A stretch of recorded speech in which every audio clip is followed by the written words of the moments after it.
今天我们来吃芋头，先把芋头表面的泥沙洗干净，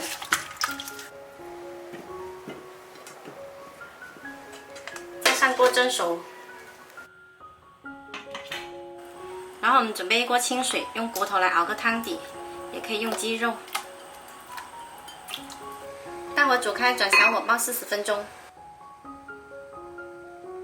芋头蒸熟啦，蒸了30分钟。放到不烫手了，就把皮剥去。这种小芋头呢，水分多，粘性大。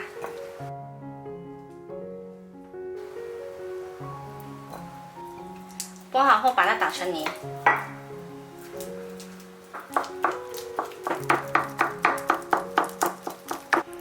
全部捣成泥之后呢，看起来很有粘性了。加一点点盐调个底味。然后我们来准备100克红薯粉，这个红薯粉呢是有颗粒的，我们需要用清水给它调开。水量不需要多，大概100克左右，把它调成这样子一个非牛顿体的状态就可以了。调好后倒到芋泥里面。如果不好抓匀呢，可以用擀面杖再捣一下，尽量不要加那么多水，不好成型。我们这边汤底也熬好啦，打开盖，保持小火。搅好的芋泥用手虎口的位置挤成一小丸子，然后放到锅里，跟做肉丸一样，锅里保持微开的状态。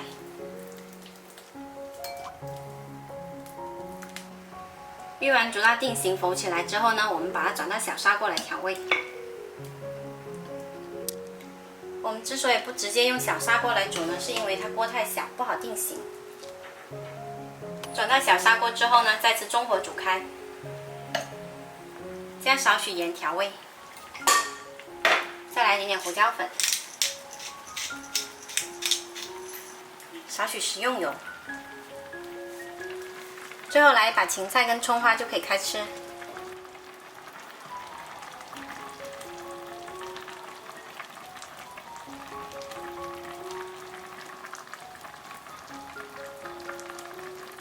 有没有一种肉丸子的错觉呢？